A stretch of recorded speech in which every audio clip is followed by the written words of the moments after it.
iOS 15.1 апдейт гарсан байна.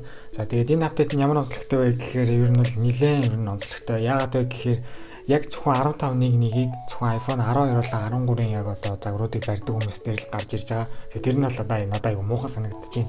Ингээд нэгэн тал ингээд хамгийн сүүлийнхээ нүүлэн систем юм бол ингээд iPhone 6s дээр хүртэл ингээд 15.1 уул нь бол орж ирэх ёстой гэж болно би бодож байна. Тэгээд заавал ягаад 12 болон 13 дээр зориулсан юм яг жижиг баг фиксийг гаргаж байгааг бол ойлгоогүй.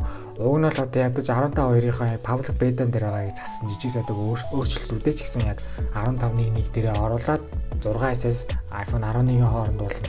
Оруулаад ирж болно. Тэгээд заавал ингэж тухайлан ингэж яг одоо ялгаж байгаа юм шиг юм апдейт гаргаад байгаа нь одоо би жоохон надад аяг жоохон дургуй урж байна. За тэгээд яг 15.1 дээр одоо яг iPhone 12 болон 13 дээр ямар засалтууд яг орсныг хэдүүлээ харцгаая. За тэгээд яг энэ хамгийн яг одоо зассан хамгийн чухал зүйл нь юу байсан бэ гэхээр яг 12 болон 13-ийн загварууд дээр ингээд яг хуцаар ярьж байхдаа яг одоо FaceTime ч юм уу яг WhatsApp app ч юм уу яг third party app ч хамаагүй яг ингээд хөнлөө ингээд залгаж байхад яг тэр call нь яг гинт шууд тасалтаадсан яг гэсэн зүйлийг нь зассан юм билээ. Яг хөө би бол яг тиймэрхүү юмд бол яг тааралдаагүй. Гэхдээ ямар ч үс яг зөвхөн яг ийм зүйлийг одоо засах зорилготойгоор гарсан ер нь бол маш жижигхэн зүйлийг л өөрчилсөн бол апдейт байгаа. Тэгээд 15.1 илүү апдейт хийх нь зөв үгүй гэж асууж байгаа. iPhone 12 болон 13 дээр одоо хэдийнэ 15 л апдейт хийсэн хүмүүс бол угаасаа 15.1 илүү угаасаа апдейт хийх нь угаасаа зөв.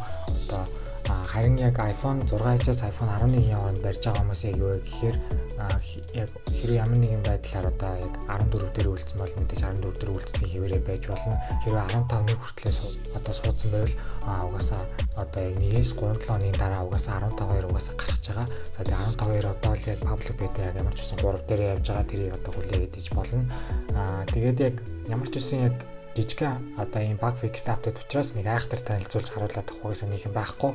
Тэгээд яг юу гэхээр би сая л яг анзаарсан. Яг өмнө нь одоо яг control center-ыг ашиглаж байхдаа одоо юу гэдэг чинь шууд ийм хурдуурт би ер нь яг ашиглаждаг байсан. Тэгээд сая яг яасан бэ гэхээр би яг ийм удаанаар яг энэ анимашн сая л яг ингэж гоё удаан яг одоо тэр баблууд нэг удаанаа ингээ ууч наашаа гарч ирж байгаа сая л яг уцаа оролдож байхдаа яг анзаарлаа.